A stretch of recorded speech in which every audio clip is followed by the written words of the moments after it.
Okay nineteen ಒಳಗೆ ಪಾಪ last week ಅವ್ರಿಗೆ ಹಾರ್ಟ್ ಅಟ್ಯಾಕ್ ಆಗಿತ್ತಂತೆ ಡಾಕ್ಟರ್. ಅವರೊಬ್ರು ಕಾಲ್ ಮಾಡಿದ್ದಾರೆ. ಅದಾದ್ಮೇಲೆ ನಾನು ಹೇಳ್ತೀನಿ. ಓಕೆ ಡಾಕ್ಟರ್, ಗೋಕಾಕ್ ನಿಂದ ಬಸವರಾಜ್ ಅಂತ. ನಮಸ್ತೆ ಸರ್. ನಮಸ್ತೆ ಸರ್ ಮೇಡಮ್. ನಿಮ್ಮ ಪ್ರಶ್ನೆ ಕೇಳಿ. ನಮಸ್ಕಾರ ಸರ್. ನಮಸ್ತೆ ಹೇಳಪ್ಪ. ನಮಸ್ತೆ ಸರ್. ನಮಸ್ತೆ ನಮಸ್ತೆ ಅವ್ರಿಗೆ ಕೇಳಿಸ್ತದೆ, ಹೇಳಿ, ನೀವು ಮಾತಾಡಿ ಸರ್. ನಾ ಗೋಕರ್ಣದಿಂದ ಮಾತಾಡೋದು. ಹಲೋ ಹೇಳಿ ಹೇಳಿ, ಕೇಳಿಸ್ತಾ ಇದೆ ಸರ್. ನಾ ಬಸ್ದಲ್ಲಿ ಕಂಡಕ್ಟರ್ ಇದ್ದೇನೆ KSRTC ಗೋಕಾಕದಲ್ಲಿ. Hello sir. 2021ರಲ್ಲಿ ನನಗೆ ಹಾರ್ಟ್ ಅಟ್ಯಾಕ್ ಆಗಿತ್ತು ಸರ್. 2 ಸ್ಟೆಂಟ್ ಆಗಿದ್ದಾರೆ ಸರ್ ನನಗೆ. ಮತ್ತೆ 25 ತಾರೀಕು ಮತ್ತೆ 15 ತಾರೀಕು ಮತ್ತೆ ಸಮಸ್ಯೆ ಆಗಿದೆ ಸರ್ ನನಗೆ. ಮತ್ತೆ 2 ಬ್ಲಾಕ್ ಆಗಿದೆ, ಅದು ಮತ್ತೆ ಸ್ಟೆಂಟ್ ಹಾಕಿದ್ದಾರೆ ಸರ್. ಇವಾಗ ನನಗೆ ಏನ್ ಪ್ರಾಬ್ಲಮ್ ತಿಳಿಯ ಸರ್ ನನಗೆ ಏನಾಗಿದೆ ಅಂತ. ಸ್ಟೆಂಟ್ ಹಾಕಿಸ್ಕೊಂಡ್ಮೇಲೂ ಪ್ರಾಬ್ಲಮ್ ಆಗ್ತಾ ಇದೆ ಅಂತ 2021ರಲ್ಲಿ ಹಾಕಿದ್ದಾರೆ ಮೇಡಮ್. ಇರ್ರಿ ಬಸವರಾಜ್ ಅವರೇ ಉತ್ತರ ಕೊಡ್ತಾರೆ ಡಾಕ್ಟರ್, ತಡೀರಿ ಕೇಳಿಸ್ಕೊಳ್ಳಿ. ಹಾರ್ಟ್ ಅಟ್ಯಾಕ್ ಅನ್ನೋದು ಈಗ ತೊಂದರೆ ಕಂಡ್ಮೇಲೆ ನಾವು ಆಂಜಿಯೋಗ್ರಾಮ್ ಮಾಡ್ತೀವಿ, ಬ್ಲಾಕ್ ಇರುತ್ತೆ. ಕೆಲವೊಂದ್ಸಲ ಏನಾಗುತ್ತೆ, ಒಂದೇ ರಕ್ತನಾಳದಲ್ಲಿ ಬ್ಲಾಕ್ ಇರುತ್ತೆ, ನಾವು 1 ಸ್ಟೆಂಟ್ ಹಾಕ್ತೀವಿ, ಸೇಫ್. ಈಗ ಅಲ್ಲೊಂದು ಸ್ಮಾಲ್ ಪಾಯಿಂಟ್ ಇದೆ. Economy is an issue. ಭಾರತದಲ್ಲಿ ಎಲ್ಲ ಹಳ್ಳಿಗಳ ದೇಶ, ಜನರ ಬಳಿ ಎಲ್ಲರ ಹತ್ರ ಹಣ ಇರೋದಿಲ್ಲ. ಅಡ್ಮಿಟ್ ಆದಾಗ ಕೆಲವೊಂದು ಫೆಸಿಲಿಟಿಗಳಿರೋದಿಲ್ಲ. ಈಗ ಹೆಲ್ತ್ ಇನ್ಶೂರೆನ್ಸ್ ಎಷ್ಟು ಜನ ಮಾಡ್ಕೋತಾರೆ? 100ರಲ್ಲಿ 10%. ESI ಎಷ್ಟು ಜನಕ್ಕೆ ಕವರ್ ಆಗುತ್ತೆ? ಅವರಿಗೆ ಫ್ರೀ ಟ್ರೀಟ್ಮೆಂಟ್ ಸಿಗ್ಬೋದು. ಇಲ್ಲದೆ ಇದ್ದಾಗ BPL ಕಾರ್ಡ್ ಕೇವಲ ಪ್ರತಿಷ್ಠಿತ ಆಸ್ಪತ್ರೆ, ಜಯದೇವ ಆಸ್ಪತ್ರೆಯಲ್ಲಿ BPLಗೆ ಫೆಸಿಲಿಟಿ ಇದೆ. APL ಇರೋರು 30% ದುಡ್ಡು ಕಟ್ಟಿ ಕನ್ಸೆಷನ್ ತೊಗೊಂಡು ಮಿಕ್ಕಿದ್ದು ಕಟ್ಟಿ ಮಾಡಿಸ್ಕೋಬೋದು.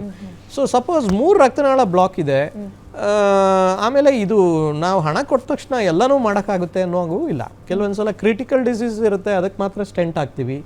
ಕೆಲವು ಹೆಚ್ಚಿನ ಬ್ಲಾಕ್ ಇದೆ, ಬಟ್ ಮುಂದೆ ಮಾಡೋಣ, ಈಗ ಪೇಷಂಟ್ ತಡೆಯೋದಿಲ್ಲ. ನಾಟ್ 2-3 ಸ್ಟೆಂಟ್ ಹಾಕುವ, ಯಾಕಂದರೆ this is all life and death. Sometime ನಾವು ವೈರ್ ಪಾಸ್ ಮಾಡೋವಾಗೂ ರಿಸ್ಕ್ ಇರುತ್ತೆ, ಬಲೂನ್ ಮಾಡೋವಾಗಲೂ ರಿಸ್ಕ್ ಇರುತ್ತೆ, ಸ್ಟೆಂಟ್ ಹಾಕುವಾಗ ರಿಸ್ಕ್ ಇರುತ್ತೆ, ಆಮೇಲೆ ರಕ್ತ ಹೆಪ್ಪುಗಟ್ಟೋದು ಅಂಜನಪ್ಪ ಸರ್ ಹೇಳ್ದಂಗೆ. ಸೊ ಪ್ರೈಮರಿ ಆಂಜಿಯೋಪ್ಲಾಸ್ಟಿ ಮಾಡುವಾಗ ನಾವು ಪೂರ್ತಿ ಎಲ್ಲನೂ ಅಡ್ರೆಸ್ ಮಾಡಲಿಕ್ಕೆ ಆಗೋದಿಲ್ಲ. ಸೊ ಕೆಲವೊಂದು ಸ್ಟೇಜ್ಡ್ ಅಂತೀವಿ. ಫಸ್ಟ್ ಈಗ ಕ್ರಿಟಿಕಲ್ ಏನಿದೆ ಅದಕ್ಕೆ ಸ್ಟೆಂಟ್ ಹಾಕೋಣ, ಮತ್ತು 2 ವಾರ 4 ವಾರ ಆದಮೇಲೆ ಮತ್ತೆ ಬನ್ನಿ ಅಂತ ಹೇಳಿರ್ತೀವಿ. ನಮ್ಮ ಸರ್ಕಾರಿ ಆಸ್ಪತ್ರೆಗಳಲ್ಲಿ ನಿಜಕ್ಕೂ ಬೇಜಾರಾಗುತ್ತೆ. ಕೆಲವೊಂದು ಸಲ ಫ್ರೀ ಟ್ರೀಟ್ಮೆಂಟ್ ಕೊಟ್ಟಿರ್ತೀವಿ, ತುಂಬ ಕಷ್ಟ ಬಿದ್ದು 24 ಗಂಟೆ ಡಾಕ್ಟ್ರು ರಿಸ್ಕ್ ತೊಗೊಂಡು. ಯಾಕಂದರೆ ಆಂಜಿಯೋಪ್ಲಾಸ್ಟಿ ಮಾಡುವಾಗ ಅವರಿಗೆ ರೇಡಿಯೇಷನಿಂದ ಕ್ಯಾನ್ಸರ್ ಬರುವ ಸಾಧ್ಯತೆ 10 ಟೈಮ್ಸ್ ಜಾಸ್ತಿ ಕಾರ್ಡಿಯಾಲಜಿಸ್ಟ್ಗೆ. ಅವರು 24 ಗಂಟೆ ಕಷ್ಟ ಬಿದ್ದು ಮಾಡಿರ್ತಾರೆ. ಬಟ್ ನಮ್ಮ ಅಬ್ಸರ್ವೇಷನ್ ನಿಯರ್ಲಿ 50ರಿಂದ 60% ಬಡವರು ಹೋಗಿ ಚಿಕಿತ್ಸೆ ತಗೊಳ್ಳೋದಿಲ್ಲ, ಮಾತ್ರೆಗಳನ್ನು ನಿಲ್ಲಿಸ್ಬಿಡ್ತಾರೆ. ಬ್ಲಡ್ ಥಿನ್ನರ್ಸ್ ಅಂತೀವಿ ನಾವು, ಇಂಪಾರ್ಟೆಂಟ್ ಎಕೋಸ್ಪ್ರೈನ್, ಕ್ಲೋಪೆಲೇಟ್, ಟಿಕಾಗ್ರೆಲಾರ್. ಸೊ ಕೆಲವೊಂದು ಸಲ ಟ್ರೀಟ್ಮೆಂಟ್ ಬರುತ್ತೆ, ಅವರಿಗೆ ಎಕ್ಸ್ಪ್ಲೈನ್ ಆಗಿರೋದು ಅರ್ಥ ಆಗಿರೋದಿಲ್ಲ. ಅಥವಾ ಅವ್ರು ಏನು ಮಾಡ್ತಾರೆ, ಯಾವುದೋ ಹಳ್ಳಿಯಲ್ಲಿ ಇರ್ತಾರೆ, ಪಟ್ಟಣದಿಂದ ಹೋಗಿ ಮಾತ್ರೆ ತರಬೇಕು, 2 ದಿನ ನಿಧಾನ ಆಗಿಬಿಡುತ್ತೆ.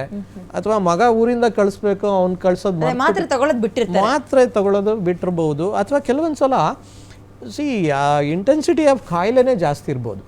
ಸಪೋಸ್ ನಾನು ಹೆಲ್ಮೆಟ್ ಹಾಕ್ಕೊಂಡು ಸೈಕಲ್ ಡಿಕ್ಕಿ ಹೊಡೆದ್ರೆ ಜಾಸ್ತಿ ತೊಂದರೆ ಆಗದೆ ಇರ್ಬೋದು. ನಾನು ಹೆಲ್ಮೆಟ್ ಹಾಕ್ಕೊಂಡು ರೈಲ್ ಕೆಳಗೆ ಅಥವಾ ಬಸ್ ಕೆಳಗೆ ಆಗುತ್ತೆ. ಸೊ ಈ ಪ್ರೋಥ್ರಾಂಬೋಟಿಕ್ ಸ್ಟೇಟ್ ಅದೇನಾದರೂ ಜಾಸ್ತಿ ಪವರ್ಫುಲ್ ಇದ್ದರೆ ಸೊ ರಕ್ತನಾಳಗಳು ಬ್ಲಾಕ್ ಆಗ್ತಾ ಹೋಗ್ತವೆ. ಸೊ ಕೆಲವೊಂದು ಸಲ ನಾವು ಸ್ಟೆಂಟ್ ಹಾಕಿರೋ ಬಿಟ್ಟು ಬೇರೆ ರಕ್ತನಾಳ ಬ್ಲಾಕ್ ಆಗ್ಬೋದು. ಕೆಲವೊಂದು ಸಲ ಎಲ್ಲಿ ಸ್ಟೆಂಟ್ ಹಾಕಿರ್ತೀವಿ ಅದರ ಹಿಂದೆನೋ ಮುಂದೆನೋ ಬ್ಲಾಕ್ ಆಗ್ಬೋದು. ಕೆಲವೊಂದು ಸಲ ಹಾಕಿರೋ ಸ್ಟೆಂಟ್ ಕೂಡ ಅದು ನಾವು ಇನ್ಸ್ಟೆಂಟ್ ರೀಸ್ಟೆನೋಸಿಸ್ ಅಂತೀವಿ. ಸೊ ಅದು ಒಂದೇ ದಿನಕ್ಕೂ ಆಗ್ಬೋದು, 1 ವರ್ಷದವರೆಗೂ ಆಗ್ಬೋದು. ಸೊ ಇದೆಲ್ಲ ಇಶ್ಯೂಸ್ ಇರುತ್ತೆ. So this is not a one time job. 1990 ಒಳಗೆ ಅಮೆರಿಕದಲ್ಲಿ ಒಂದು ಸ್ಟಡಿ ನಡೆಯುತ್ತಮ್ಮ. Indian subcontinent peoples, Indian subcontinent Indians, Pakistanis, Nepalis, Bangladeshis, ಅಮೆರಿಕದಲ್ಲಿ ಯಾರು ಇದಾರಲ್ಲ ಇವರು 4 times more chances of dying of heart attack compare to other American citizens. ಅದಕ್ಕೆ ನಾವು ಜೆನೆಟಿಕಲಿ ಇಂಡಿಯನ್ ಜೀನ್ಸ್ನ ಎಲ್ಲೋ ಒಂಥರ ನೀವು ನೋಡಿ, ಇಂಡಿಯನ್ಸ್ಗಿದ್ದಂಗೆ ಪಾಟ್ ಬೆಲ್ಲಿ ಬೇರೆ ಎಲ್ಲೂ ಇರಲ್ಲ, ಆ್ಯಪಲ್ ಬೆಲ್ಲಿ ಅಂತೀವಿ ನಾವು. ನಾನು ಭಾಳ ಸಾರಿ ತಮಾಷೆ ಮಾತಾಡೋವಾಗ ಹೇಳ್ತೀವಿ, longer the belt shorter the life. ಯಾರಿಗೆ ನಮ್ಮ genetically we are very weak compare to other citizens. ಇದು one of the factor we have.